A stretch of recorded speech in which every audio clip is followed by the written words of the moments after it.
Hello, welcome back to the Brendan O'Neill Show with me, Brendan O'Neill, and my special guest this week, Rick MacArthur. Rick, welcome to the show. Thanks for having me. It's great to have you back on. The last time I had you on the pod was in August 2019. I talked to you in New York City, where you publish Harper's magazine and do lots of your own writing as well, of course. And in some ways, that was an entirely different era. It was BC, before COVID, before the shutdowns and lots of the craziness that we're all just coming through now. So I want to really talk to you about whether you think things have changed, whether you think the problems of our culture have worsened or improved over those few years in the post-COVID, post-lockdown era. I guess I want to start off with a broad question about the state of American politics. So when you and I were talking in 2019, the general take among liberal voices in America was that Trump had to go. That was the only way in which you could save the world, save the United States, save the Republic, was by expelling Trump from the White House. And you would have heard that both from the usual suspects, the kind of slightly hysterical wing of the anti-Trump lobby who thought he was Hitler 2.0, and that if he stayed around, there would be all sorts of global mayhem. But you also heard it from more sensible liberal voices, even from anti-woke liberal voices, progressive liberal voices, whose argument was that the presence of this oaf in the White House was exacerbating kookiness on the left because they were reacting so strongly to his right-wing authoritarianism and his populism. So across the board, the idea was get Trump out and we'll be okay. Has that turned out to be the story? Is American politics better now than it was? And do we really live in a Biden era? Or is it the post-Trump era where we're still feeling the ramifications of that strange populist experiment? Well, I firmly believe that things are worse. I voted against Trump. I mean, it's the first time I've made one of those practical votes that people always pressured me to make and I would never make. I voted for Biden on the theory that if it went to the Supreme Court, the justices might take into consideration the popular vote.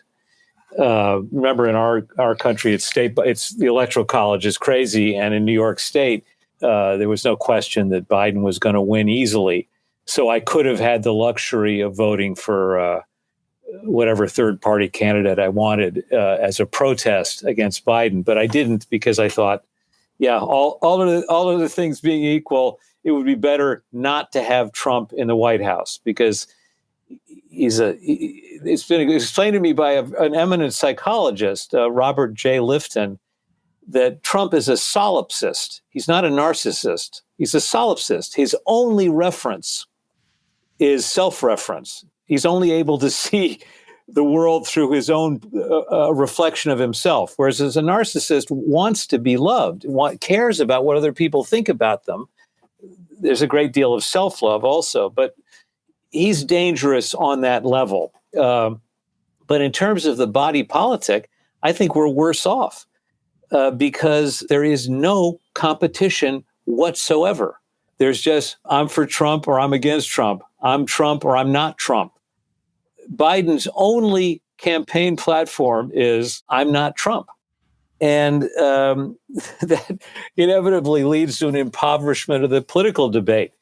He has also very astutely, I wrote a piece about this for The Spectator, of course. Biden is not gaga or out of it. He's still a professional politician and knows how to kill off his enemies. And he has killed off Bernie Sanders. He is together with Joe Manchin. Everybody blames this one senator from West Virginia for blocking all the progressive legislation that Sanders wanted to pass, national health insurance, Medicare for all, we call it, increase in the minimum wage, cuts in the defense budget, surtax on billionaires, whatever, all blamed on Manchin, when in fact Biden was working and the Senate leader Charles Schumer were working with Manchin, and they have effectively destroyed the Sanders movement, which was the only ideological competition going in the United States besides the far right, because there is a far right with a voice in this country. So if you think about the body politic as something that has to be nourished on a daily basis, not every 4 years or every 2 years. You have to say that the body politic is desperately ill. And Sanders, sad to say, has muzzled himself. He doesn't, his position is Trump is so awful, so evil, that I can't say anything against Biden, and I can't entertain the thought of another run for the presidency, or I can't encourage some other younger insurgent to compete with Biden because that would help Trump, and I can't do that as a matter of conscience. Okay, that's his position, but it's very bad for the country. Very bad not to have a discussion, not have an argument. Yeah, that's a very good leaping off point for some of the things I want to ask you about. And just staying with Biden and what is Biden all about? I really agree with you that he's not as gaga as people say. I think there's a lot of focus on his age and his instability, which overlooks the fact that he can still be a ruthless operator. And if there are problems with him, I would argue that they are political rather than in psychological. So it's worth thinking about that. But I did want to talk to you about how some of the problems of wokeness, which is a really not a particularly helpful phrase, although I do think people instinctively understand what you're talking about when you say it, political correctness or an irrational turn against freedom of speech and reasoned thinking and the ideal of equality, the kind of irrational rejection of those things by a new, often quite angry political group. I want to talk to you about the worsening of wokeness under Biden and how we might explain that. So in the run-up to the 2020 presidential election, Yasha Mounk in The Atlantic famously said, if you hate wokeness, you should vote for Joe Biden. So there was this idea that voting for Biden would bring politics back to normality. You wouldn't have the craziness of Donald Trump, the narcissism of the Trump regime, and you also would sideline the cranky behavior of certain sections of the woke left.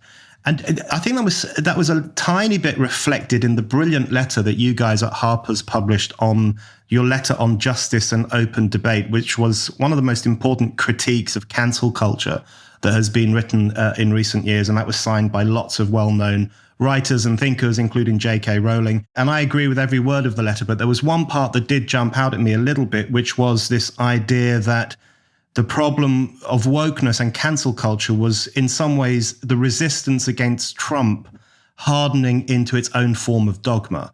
And there was an undertone slightly to a couple of those sentences, I thought, which suggested that if we fix the Trump problem, we might start to fix the cancel culture problem. It didn't explicitly say that, but there was kind of a hint at that. And I've seen other people make that argument much more explicitly. But it hasn't quite worked out that way, has it? The editor here at Spike, Tom Slater, referred to him as the first woke president. If you look at the shift from the idea of equality to equity, or Biden's acceptance of the idea that Dylan Mulvaney is literally a girl, is literally a woman, his embrace of some of those kind of dangerous ideologies. Do you think those problems of wokeness have worsened over the past few years rather than improving? Well, I had moments where I hoped that the wave had passed and it was ebbing anyway. And every time I've had that thought, some new horror has taken place.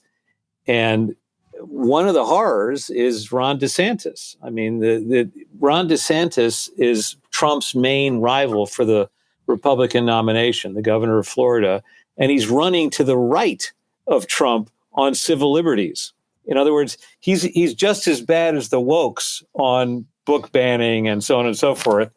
And he's taken all the air out of the rational opposition to woke, which I hope I represent, and inflated it with this strange, fake populist, fake democratic position where he purports to be defending ordinary people from evil left-wingers. When in fact, I mean, DeSantis hasn't got enough publicity that he was a military prosecutor in Iraq and in Guantanamo, and he was merciless. I mean, there's evidence that he ridiculed prisoners who were suffering, who begged for mercy. He laughed in front of them. We published a document we think supports that. So one of the main arguments against woke in the rational world, the rational set, is what we call due process. You're guaranteed due process under law, under the Fifth Amendment to the Constitution, which means, broadly speaking, a fair shake in court. But I like to think that the due process extends beyond the courtroom and goes into disciplinary hearings at universities where a kid is accused of rape or of sexual harassment or whatever, and should be given the right to cross-examine or bring a lawyer, things like that, to the disciplinary hearing, which they're not allowed to do at most universities. And so DeSantis is no more a friend of due process than he is of gays and terrorists. He's terrible. So woke and Biden's excuses for woke, or his papering over of what's wrong with woke, has helped DeSantis immensely.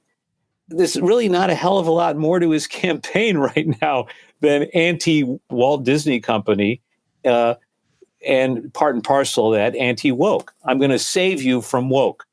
So much as I'd like to make common cause with a right-winger on woke, or on my opposition, my critique of woke, this is not the guy I would choose as my ally. And I would say Biden and his waffling on this has opened the field completely to DeSantis to run amok, to run wild. Are you looking to get into journalism? Are you passionate about Spike's pro-freedom, pro-democracy politics? Then we've got the internship program for you. Spiked is offering paid placements for 6 months for aspiring writers, editors, podcasters, and video makers. You have until the 16th of June to apply. Successful applicants will start work in July in Spike's offices right here in London. Find out more about the internship program and how to apply by visiting spiked-online.com/interns. That's spiked-online.com/interns.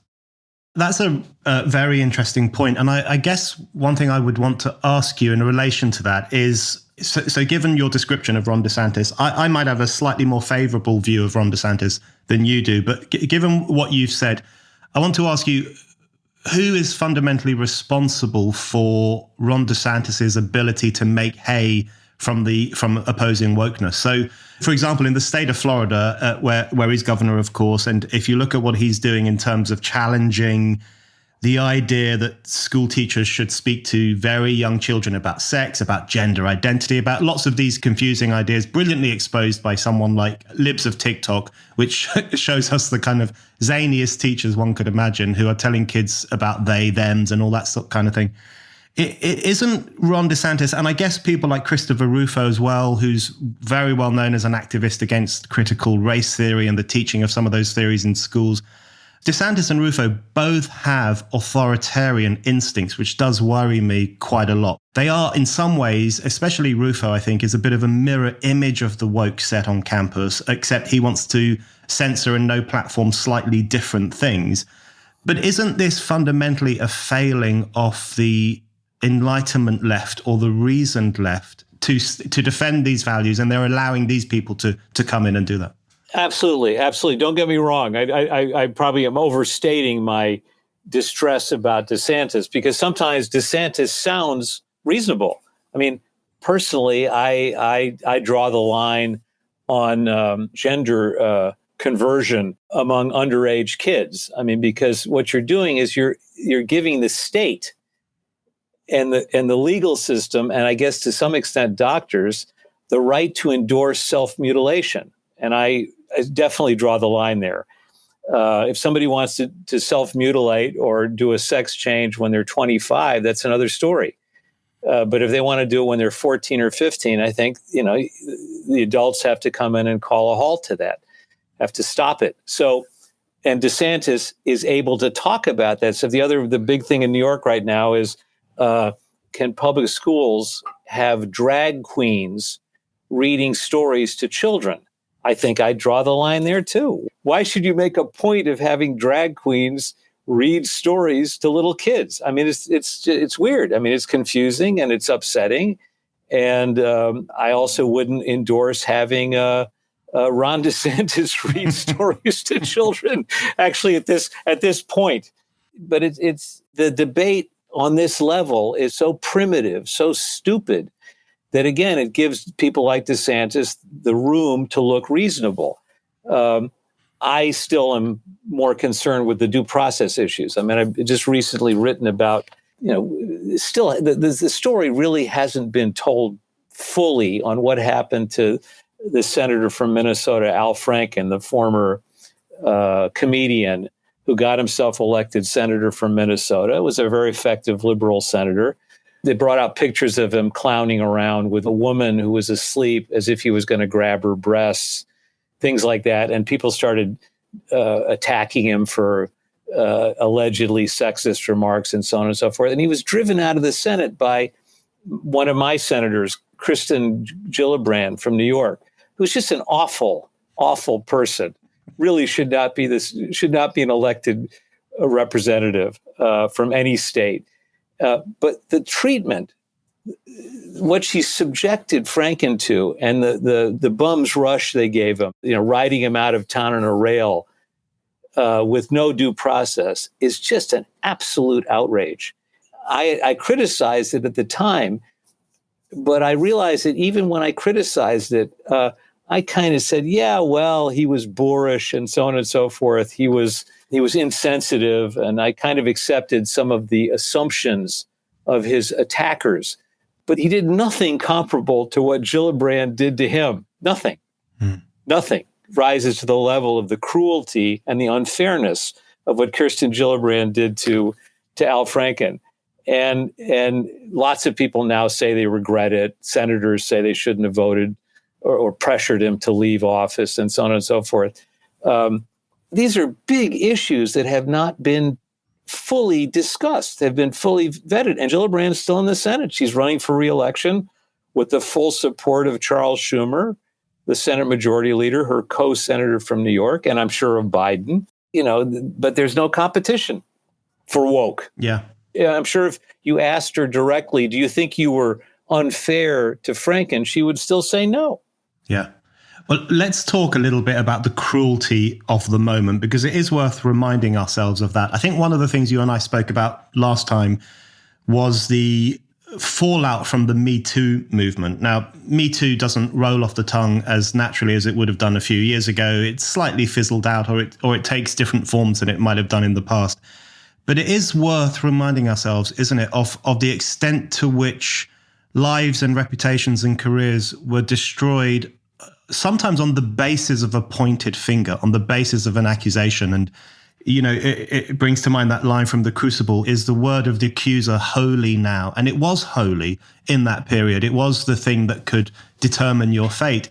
There were many instances of that. And it was another example, I think, of the insufficient pushback from the left and from those who you think would defend due process and defend the principles of justice. Harper's obviously made some very important critiques of the elements, some of that culture. Margaret Atwood made a few comments, and a few other voices, often amongst older feminists, particularly in Europe, particularly in France. There were lots of older women. Catherine Deneuve was one of them, and a few others who just said, what is this hysteria amongst young women who want to bring down men for sometimes what would have been considered minor incursions into someone's private space in the past?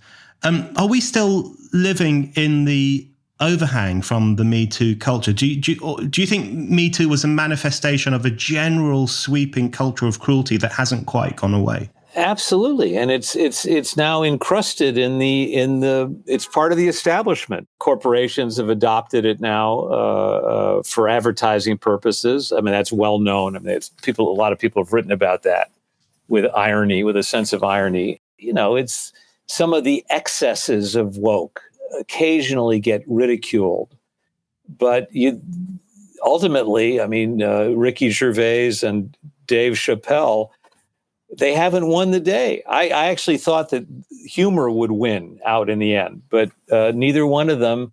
I mean, they've survived. They still have careers, but They haven't reversed this horrible, horrible, stultifying trend of humorless. And I'm glad we're talking about cruelty towards the alleged perpetrators.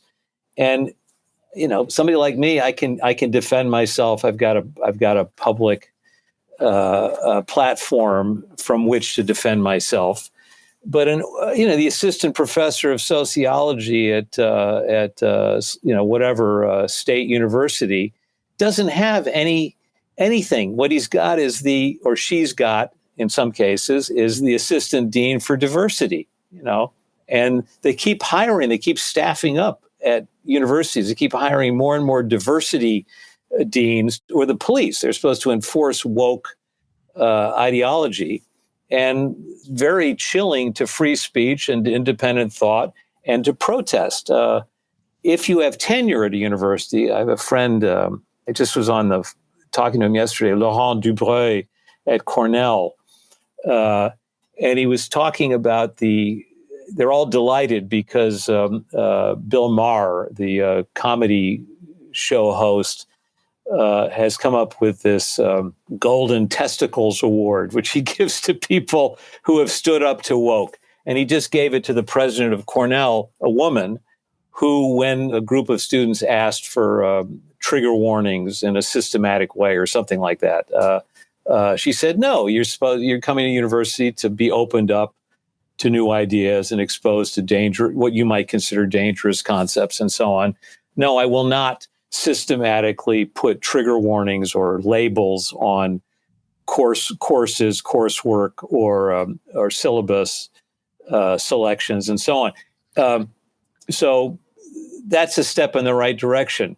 But I can tell you, Laurent is still in a tiny minority at Cornell of people who will really stand up to the kind of orthodoxy that led to, and I keep coming back to Al Franken's defenestration. Now, we're going to have a piece in I can't give it away now, but in the July issue, we're going to have a major piece on woke by a major victim of woke, an innocent victim of woke. And I'm not mentioning their name right now. Sorry for the pronoun avoidance, but I'll be very curious to see how people respond to it. But I would say woke, up to this point, has won the day. And it is remarkably resistant to criticism. And again, like the Maoist youth that rebelled in the 60s against their elders for not being radical enough, these people are merciless and they have no sense of humor. I just wrote about it again in the Spectator. The whole debate about Qatar and whether or not people should go to the World Cup and watch the games or enjoy them or cover them, given how bad the Qatari human rights and labor record is. And I write about this writer, Ben Moser. I should name names here and not be so polite, who was interviewed by Simon Cooper in the Financial Times. And Moser's argument was crazy. He compared the harassment of gays in Qatar, which, according to Cooper and according to other journalists, is official but not draconian. He compared it to the non-reaction among right-thinking people to this horror of discrimination in Qatar was comparable to forced child labor, putting kids in cages and forcing them to work in garment factories. How would you feel if that was going on? And the moral equivalency is insane. It's idiotic. But people like Ben Moser make these comparisons, that the harassment of homosexuals is equivalent to putting children in cages and forcing them to work in factories.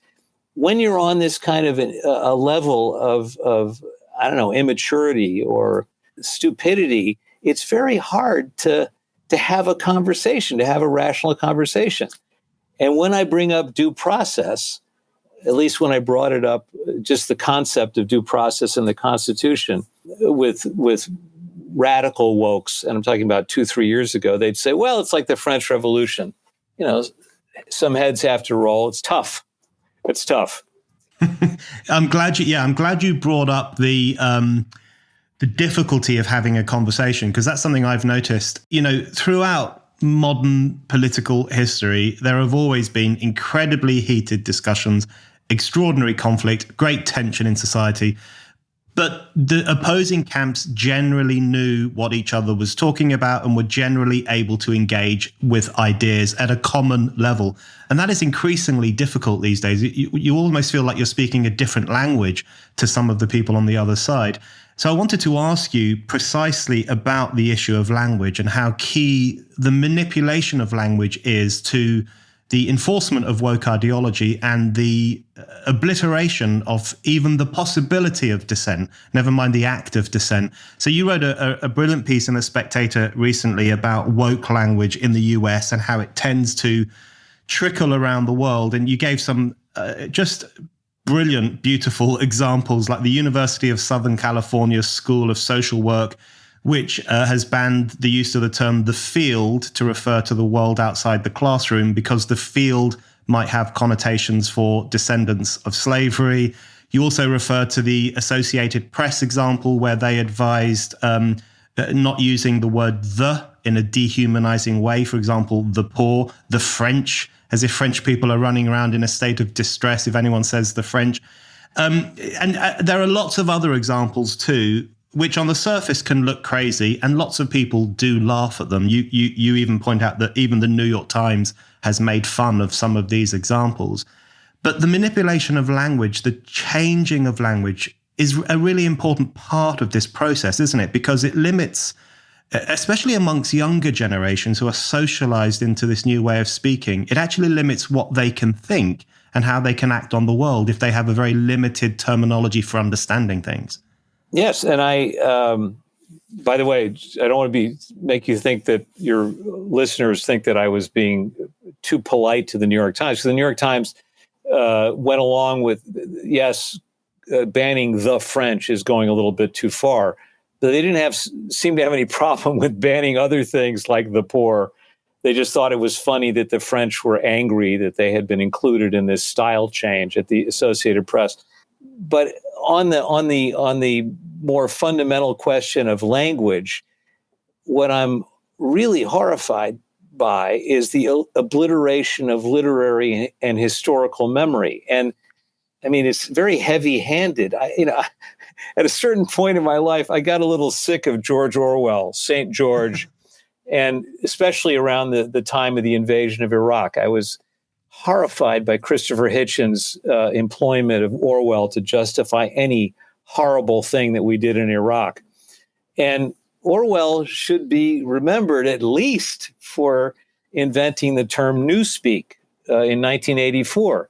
And we are living in a new culture of newspeak. Newspeak being the language that the 1984 government, which is, we assume, is a kind of ultra-totalitarian communist state, to change the meaning of every word. In other words, or to create compound words that create a new meaning, all in the name of propaganda and in intimidating an oppressed population. And this is really becoming the case here. We're not obviously at the point of 1984, but you look at some of the way people talk now. I have to assume they don't assign 1984 or Animal Farm in the public schools anymore. We all had to read it when I was in, from 7th to 10th grade. We had to read these books, so everybody was familiar with the terms. I haven't come up with a woke speak metaphor. I have to think about that. But there is a kind of woke speak that has now infected the language. Simultaneously, and it was in the Wall Street Journal today, there's a headline: 8th grade scores in history, civics hit record low. You have an illiteracy among younger people, younger students, and I see it also in older kids and people in their 20s and 30s, and even in their 40s. They don't seem to have any historical memory of what came before woke. And for this, I blame, again, projects like the 1619 Project at the New York Times Magazine. It's done an immense amount of damage to the culture. 1619 Project positing that the colonization project of America was founded on racist principles designed to expand slavery.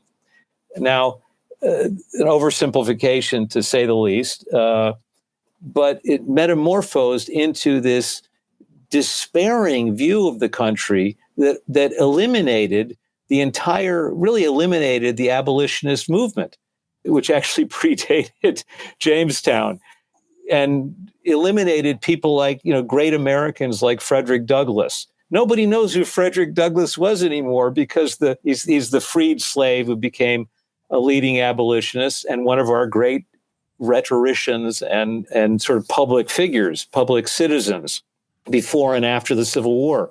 And nobody talks about him because woke and the 1619 Project have eliminated him as an important character in the abolition of slavery. He doesn't count. What's the point of discussing Frederick Douglass and the antecedents to the Civil War if we're still a fundamentally, hopelessly racist society that was founded on principles of racism? So you don't get to learn about Frederick Douglass, which is one of the reasons that the 8th grade kids don't know anything about history. That presumably there's other huge areas that they're not being instructed in.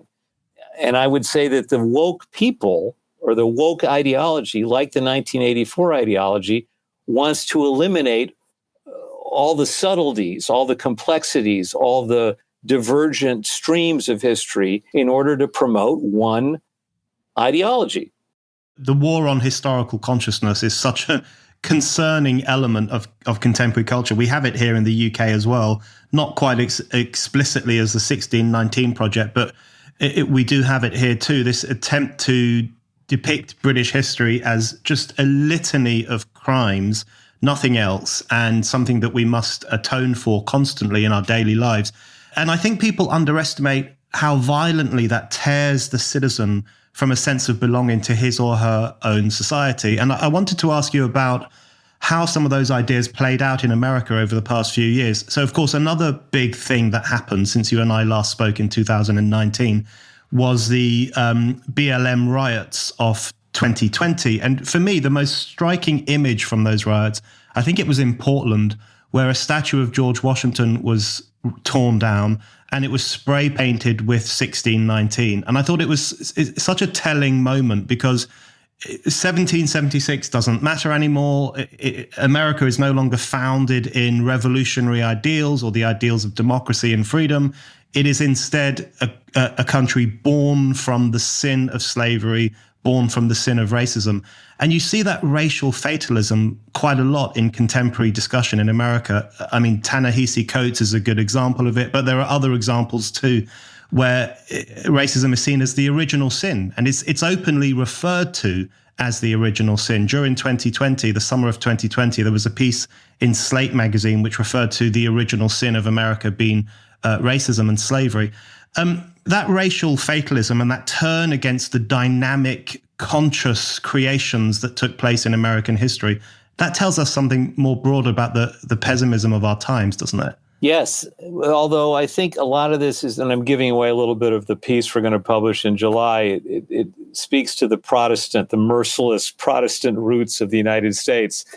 And that is a real problem. That's an ongoing problem. And it did have a lot to do with prohibition. It did have a lot to do with McCarthyism. And I think it does have a lot to do with woke. I'm not saying anything original here, but it's going to be elaborated in this piece I'm talking about. But, I come back, there's wonderful paradoxes about this. I'm sure, again, they're not teaching the 8th grade kids in American public schools that slaves fled colonial era plantations to join the British Army and General Cockburn also in 1812, in the War of 1812, because it guaranteed their freedom. I mean, the British can't be fundamentally racist and also be. I mean, it's interesting to know that the British were a colonial power that oppressed the colonists, but also attracted fleeing slaves who were trying to escape slavery from George Washington, and so on and so forth. These are all interesting things that are not being taught. That's one paradox, but you're also not allowed to learn about the other paradox. Without Thomas Jefferson, there could not have been an Abraham Lincoln. Okay, that's something I firmly believe, and I've thought about a lot and written about a lot.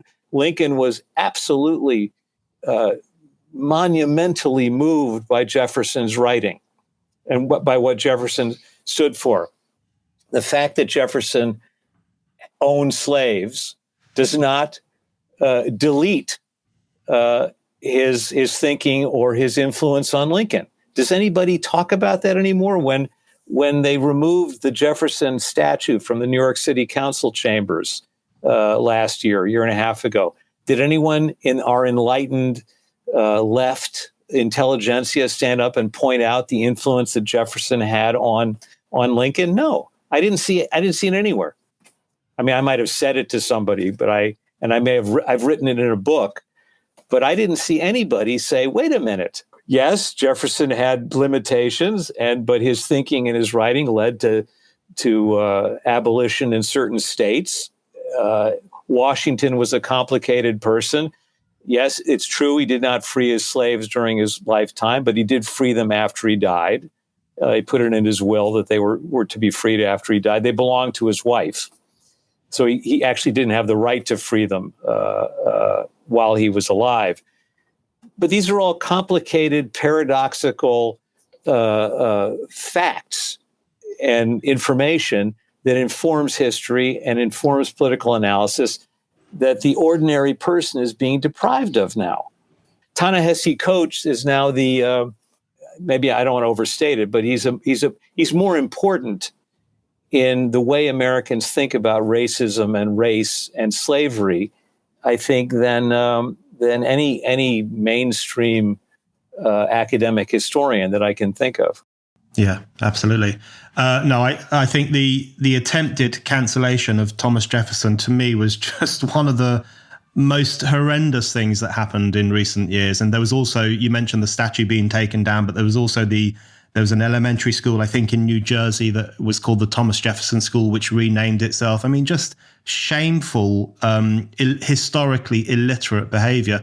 And of course, if you look at the pre-Ta-Nehisi Coates writers, all the way from Frederick Douglass to James Baldwin to Martin Luther King, an argument they continually made was that the seeds of Black freedom lay in the documents that America was founded on. They lay in the arguments made by people like Jefferson. They understood the complexity of American history and wanted to harness it for the liberation of more people. They were literary people. I mean, Martin Luther King is one of my heroes, and one of the reasons he's my hero is because he was a man of letters. He was a good writer, a very, very good writer. Martin Luther King, I have really combed the historical literature, and I've had other people research it for me. I cannot find an example of Martin Luther King ever denouncing a statue, a Confederate statue in this or that former Confederate capital. Now, I don't think Martin Luther King approved of having monuments to a racist Confederacy. I think he just thought it was beside the point. It was not important enough to him. He preferred to talk about the ideals embodied in the Constitution and the Declaration of Independence being betrayed by generation after generation of our political classes. But he didn't go around tilting it at symbols. And, I'm not going to say I think it's a terrible thing that they took down the monuments in Richmond, Virginia, to all the Confederate generals. However, I do think some of them should stay up as historical objects so that people can see them and discuss what they were about. I mean, they just did it right in my neighborhood in New York. They took down the statue of Teddy Roosevelt, the founder of the Museum of Natural History, because Roosevelt was a terrible racist. And he's up on a horse.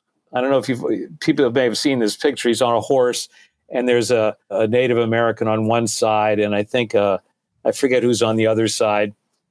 And yes, it looks kind of imperialist, and it looks kind of if you think about it, it looks kind of racist because it puts him in a superior position, and he's sitting and they're standing. But Teddy Roosevelt was in many ways a great progressive, and he was far more progressive than Woodrow Wilson, who followed him, and more tolerant. And there were a lot of things wrong with him. But one of the things that was right about him was that he was, I think he believed more in equal justice for most Americans than some of his predecessors and some of the people in his own party. And he was a great naturalist. He was a great believer in defending the environment. I mean, I think Teddy Roosevelt, if he were alive today, he'd be the wokest of the climate change activists. If you're a regular listener to this show or a regular reader of Spiked, why not become a Spiked supporter? Spiked Supporters is our thriving community of people who donate to Spiked. Anyone who gives £5 or more a month or £50 or more a year can become a Spiked supporter and get access to lots of exciting perks. Spiked supporters can comment on articles, get free and discounted tickets to events, get a discount on all items in our shop, and bookmark articles as you browse. This is our way of saying thank you to all of you who fund our work. Spiked is completely free, and yet you still hand over your hard-earned cash to make sure that anyone, anywhere can read us and listen to us. We're incredibly grateful for your generosity.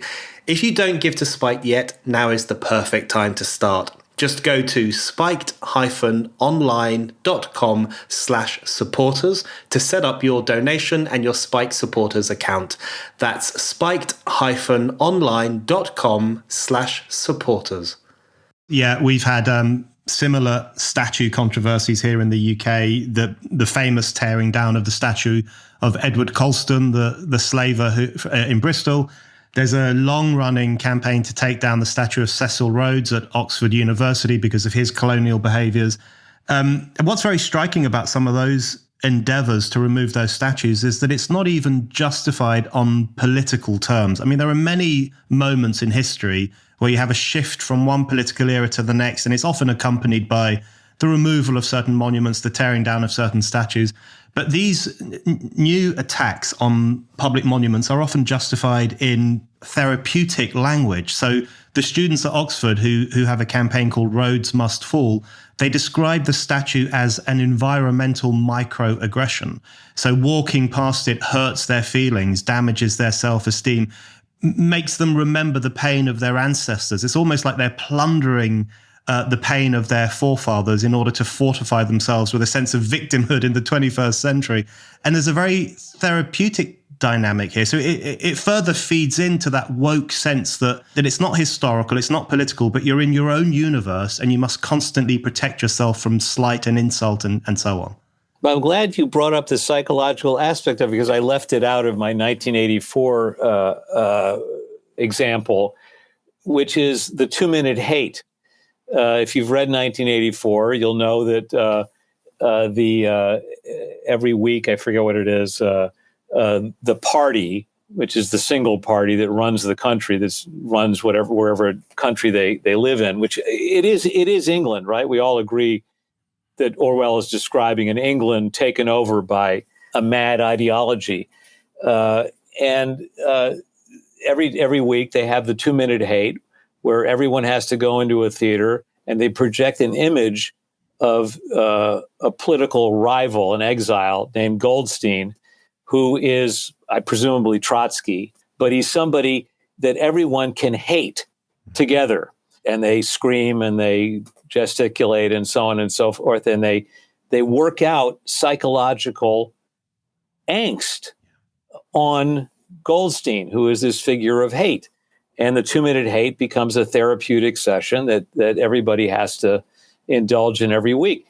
And these ritual removals of monuments are a kind of 2-minute hate. They're not happening exactly on schedule, but everybody gets to hate the Confederacy, the slaveholding South, all over again and feel good about themselves after it's over. I'm sure all your listeners know who Glenn Greenwald is. I mean, he's a controversial I would generally classify him as left-wing critic of American culture, politics, and orthodoxy, including woke. And he is now become the Goldstein of the United States. Every week or two, I hear about a new attack against Glenn Greenwald that makes him sound like he's Goldstein, and he's become this. His great sin, of course, is to appear on Fox News, because Fox News is the only place that will let him speak to a national audience, because the liberal press or the liberal establishment television shows won't have him on. And so he takes what he can get, and he's tarred with his association with Fox News, and he's hated. He's really hated now by all sorts of factions, and that's what he makes. I by the way, I committed the terrible sin of going on Tucker Carlson about, I don't know, it's before lockdown, but I went on because it was the only place I could talk about the Democratic Party's and Senator Elizabeth Warren's campaign to bring down the Sanders campaign, the Bernie Sanders campaign. I was very pro Sanders. I was for him. I like him, but only Tucker Carlson, allegedly this right-wing monster, would let me come on TV and talk about the perfidious behavior of the mainstream Democratic Party vis-a-vis the Goldstein of the moment, who was Bernie Sanders. He became a hate figure for a lot of establishment Democrats. Friend of Trump, he's going to help Trump, he's going to get Trump elected, and so on and so forth. Yeah. I was on Tucker Carlson once because I'd written about a case in Austria where a woman had been convicted in a court of law for being mean and insulting about the Prophet Muhammad. And I wrote about this. I thought it was a shocking case of the reintroduction of blasphemy law, the punishment of a woman for expressing her views. And Tucker Carlson was the only broadcaster in the US, where I was at the time, who was willing to talk about that astonishing attack on freedom of speech and freedom of conscience. I can't, and I can't tell you that. I'm not going to tell you their names, but the number of people I know who would not go on Tucker Carlson because their friends, their advisors, their literary agents said, you go on Tucker Carlson, you'll be ruined. Absolutely. Just one more question I wanted to ask you on language, because I do think this is important. And you mentioned trigger warnings earlier on, and you've mentioned Orwell's 1984. It's worth noting that the University of Northampton here in the UK has put a trigger warning on 1984 for its students, and it warns them that it contains scenes they might find offensive and upsetting. So, I mean, that is the full circle of modern hysteria. But one Goldstein that we have here in the UK is J.K. Rowling, and I think she is a heroine of contemporary culture in terms of the extraordinary principle she has displayed in standing by her belief in biological sex and her belief in women's sex-based rights. She's abused and mauled and harassed and threatened with rape and death almost every day. She can withstand it because she's in a fairly privileged position, but it's still, I think, incredibly admirable that she decides to carry on. She obviously signed the letter for you guys in Harper's in 2020 about the problem of cancel culture. I want to ask you, in relation to language, I wanted to ask you about the new speak of trans language, because that does strike me as quite an important moment, actually, especially for the younger generation, who many of whom do now use terms like cis woman, which is a classic Newspeak compound word, which is designed not only to say, well, that woman is not trans, but to change how we think about women, to change how we understand what a woman is. And also there are famous, ridiculous terms like chest feeding or birthing parent. And I often think about the impact this might have on those who you mentioned earlier, the people who don't have a consciousness of politics and life before woke. I wonder what impact that language has on those kinds of minds who will come to see the world in a very different way to how people like you and I saw the world and how we understood the world. So in relation to the trans speak, There's a real problem there, isn't there, in terms of how thoroughly it's reorganizing our understanding of the sexes and the relations between the sexes, and also at the same time unleashing an extraordinary amount of invective against those who refuse to adopt the new speak terms. Well, I mean, certainly the wokest kids have a lot of friends. I mean, they got a lot of allies now. I mean, they've got adults aiding and abetting them and defending them. What this does is it renders defenseless the kids in between. You know, they're really defenseless. They don't have anybody to talk to. The argument always was that a boy who wants to be a girl who wants to be a boy can't admit it, like a gay kid couldn't come out of the closet because they'd be ridiculed. They would be their lives would be ruined, and so on and so forth. And to some extent, to a large extent, that was true when we were kids. Now, I'm worried more about the ordinary mainstream kids who have no one to talk to. They can't say to an adult counselor at their school, "This is kind of awkward. So-and-so wants to do a sex change, and she or he is only 14, 13 years old. What do you think about it? It's giving me the creeps. I don't know how to talk to them. I want to say this. I would like to say something to them, but I can't because I know I'll get trashed." So it's the kids in the middle I worry about now more than the kids in the minority. And this is not to say that there still isn't all sorts of homophobia and racism and everything you associate with the worst aspects of American culture.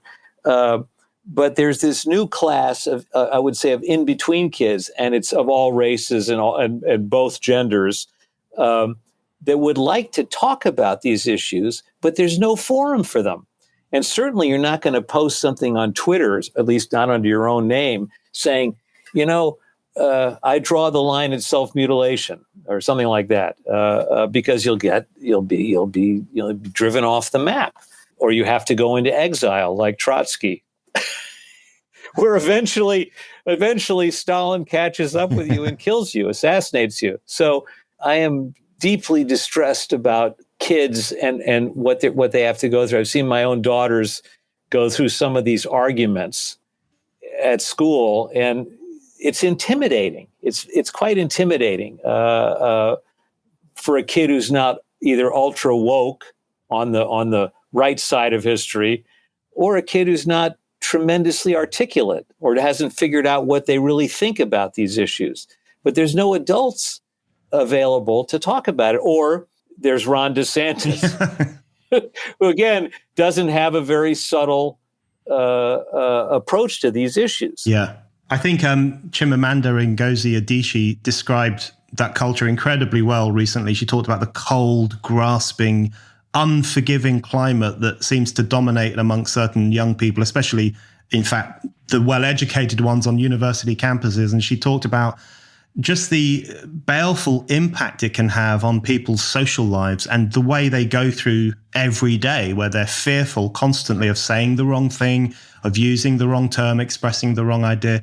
And I wanted to ask you about the climate of fear around freedom of speech and around self-expression. You guys published a really good piece by Russell Jacoby a couple of months ago on Salman Rushdie and the climate of fear. Every now and then, I suddenly remember that Salman Rushdie was stabbed last year, because it is extraordinary. I don't expect it to be in the news every day, but it does feel slightly like it's fading from public memory. And the response to it when it happened, it was on the front page of all the newspapers here in the UK. It was a big story for a few days, for a week or so. There were statements from politicians, although I thought Boris Johnson's statement was a bit wet.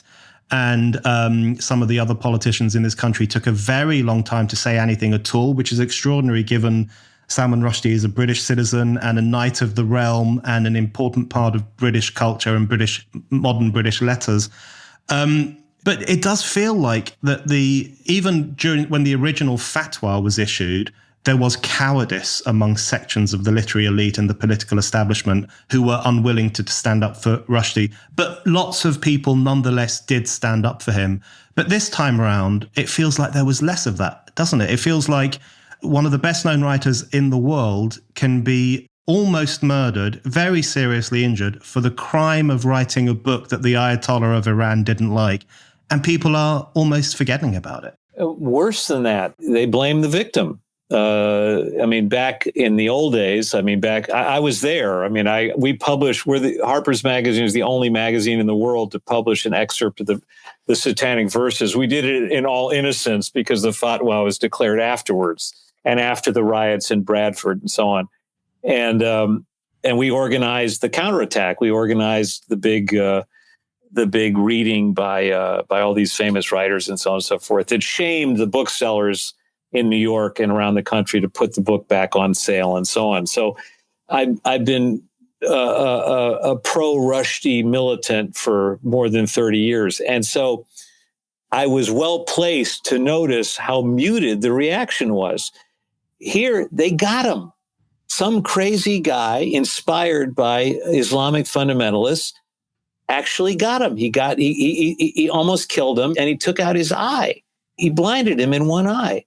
And the response, I would say, in this country was muted, to say the least. The New York Times has still not run an institutional editorial denouncing what happened or exploring what's happened. Of course, the Wall Street Journal was right there. I mean, these are the horrible ironies of what's happening, is that the liberal press, which is supposed to defend these values, was quieter than the alleged right-wing press, which is supposed to be more authoritarian and less interested in individual freedom and so on and so forth. Anyway, but it was among the younger people that I was most distressed. I was most distressed about what I perceived as their silence. And this was brought home by a writer. Again, I can't betray this confidence. A friend of Rushdie's, who I said, "Are you going to write about this? And are you going to write about the what seems to be the silence surrounding the assassination attempt?" And he says, or at least the muted reaction to it, because there was some protest. Yeah. Penn had a small demonstration in front of the New York Public Library. Anyway, I asked this guy, "Are you going to write about it? And are you going to criticize the silence?" And he said, "I just can't engage in the culture wars. It's just too exhausting.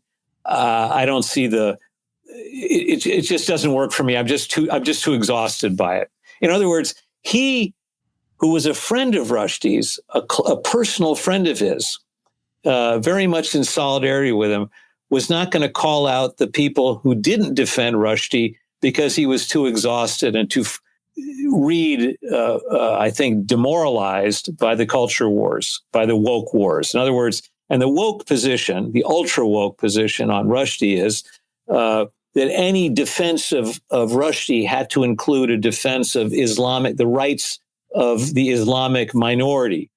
The Islamic minority is not a minority everywhere, for starters.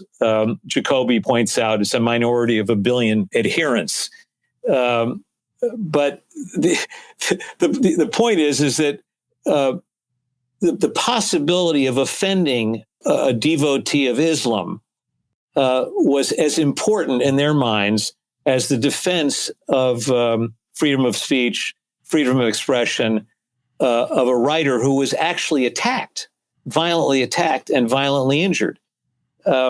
This brings me back to Moser comparing oppressions of gays in Qatar to caged children being forced to work in garment factories. There's some disconnect here of morality, I would say. It's not just intellectual, it's some kind of moral failing. And I feel like I need to do more, and everybody needs to do more to call out what I consider the fundamental immorality of this. It's not just unprincipled, because Rushdie lost his eye. And he's got nerve damage in one of his hands. I mean, it's a horror. It's a horror what took place. And there should have been when the Islamic fundamentalist assassinated the editorial staff of Charlie Hebdo in Paris, the entire country just about shut down the next day. And they ran I don't know how many hours of continuous coverage, which included people doing satires on television to protest Islamic fundamentalist intolerance of satire.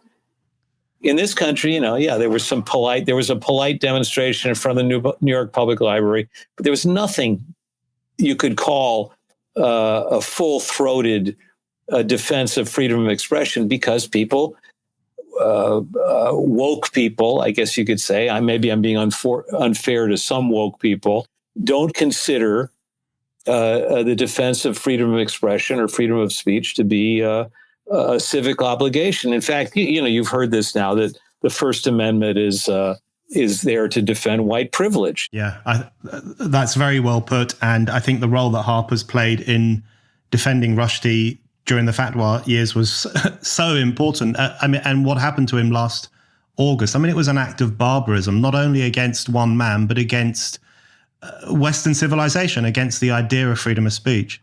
And where is the New York Times on this? They've given up their editorial page to the columnists. There were a couple of good columns in the New York Times about Rushdie, but nothing that rose to the level of your one sentence there of rhetoric. That was barbaric. I don't remember anybody. If you read the American press, you'd say, well, it was not reasonable. People can disagree, but it's one religious belief against a secular principle, not that it was barbaric.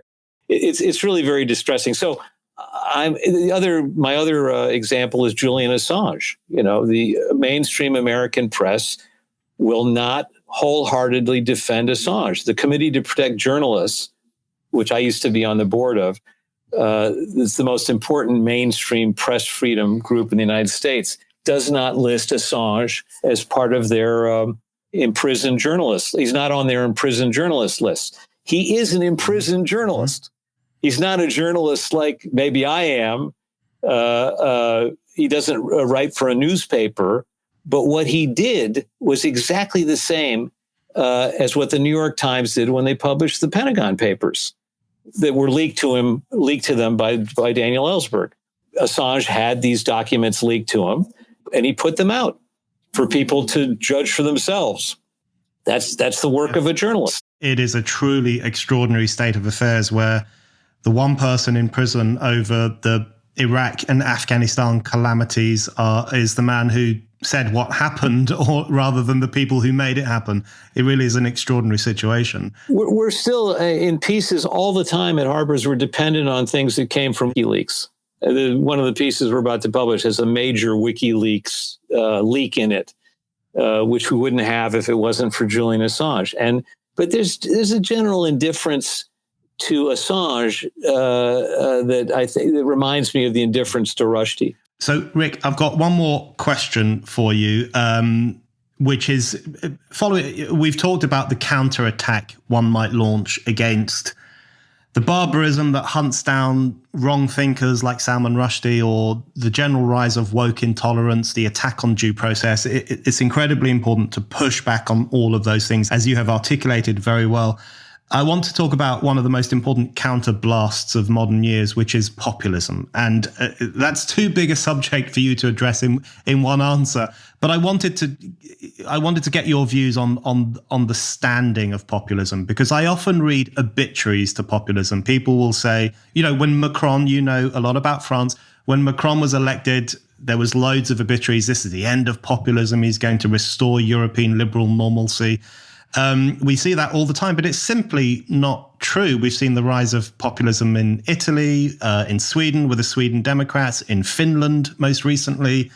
People in the UK are still pretty attached to the idea of Brexit and leaving the European Union, despite many attempts to thwart it from the establishment. The idea that removing Trump from the White House will put an end to ordinary people's desire for an establishment wrecking populist maneuver seems to me to be a bit of a fantasy as well. So does populism still have legs? Again, if you look at the example of France, extraordinary events are taking place there right now with the rebellion against Macron and his rushed through pension reforms, which are unpopular and, in many people's view, undemocratic.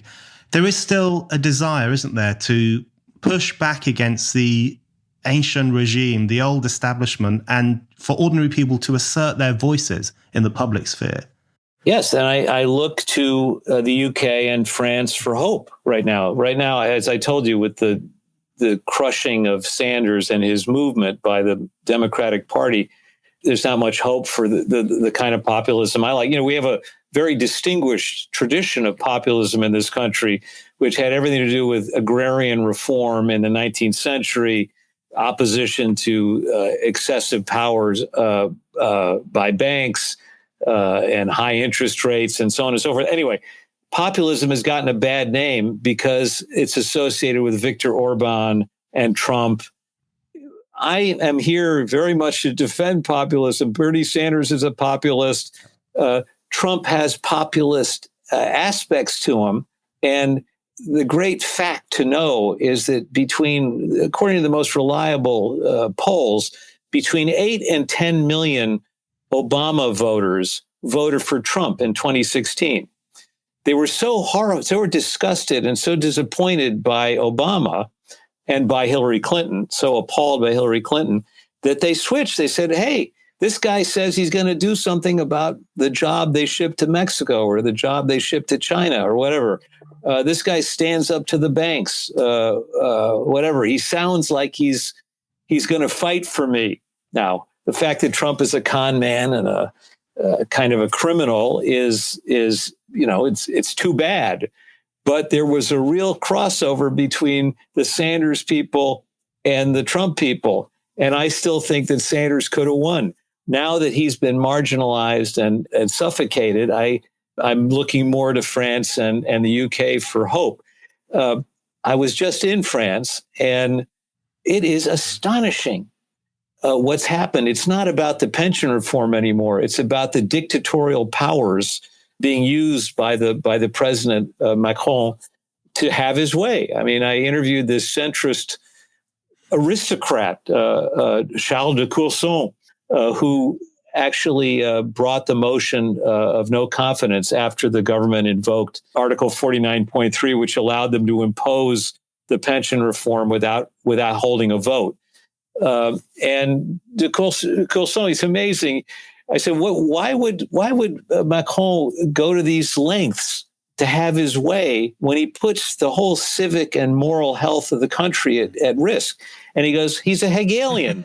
Who else would say this but a French politician? He has a Hegelian perception of power, a concept of power, and I decide, and it is applied, and I should be complimented for having gotten power. It doesn't matter how I got it; it's that I have it is what matters, not how I came to have it. So I see a real disgust among the French now about dictatorial use of the Constitution by Macron that gives me some hope. But remember that where Brexit succeeded, I mean, it's a vote against Europe. The French tried. Remember, the French voted against the European Constitution in 2005 by, 55%. It was a solid majority against it. A year later, President Sarkozy simply signs the Treaty of Lisbon and completely circumvents the vote on the referendum on the Constitution. And now the France is, and one of the reasons that Macron wanted to do the pension reform is to keep up with his European partners. That's not something you have to do in the UK anymore. So I've often said, I think I would have been a left winger for Brexit. It's a long story. It's complicated how I would have justified it. But even if I were against it, I applaud the use of democracy by the British people to do what they want, to do what they think is best for themselves. The contempt for the British in this country, I wrote a piece about this too for The Spectator, was appalling. The condescension that if you voted for Brexit, that practically meant you would vote for Trump if you were given the choice. It's not a great situation in this country. We're not setting a good example for the world in terms of democracy. I'd say you guys are doing a better job than we are right now. Rick, thank you very much. Thank you.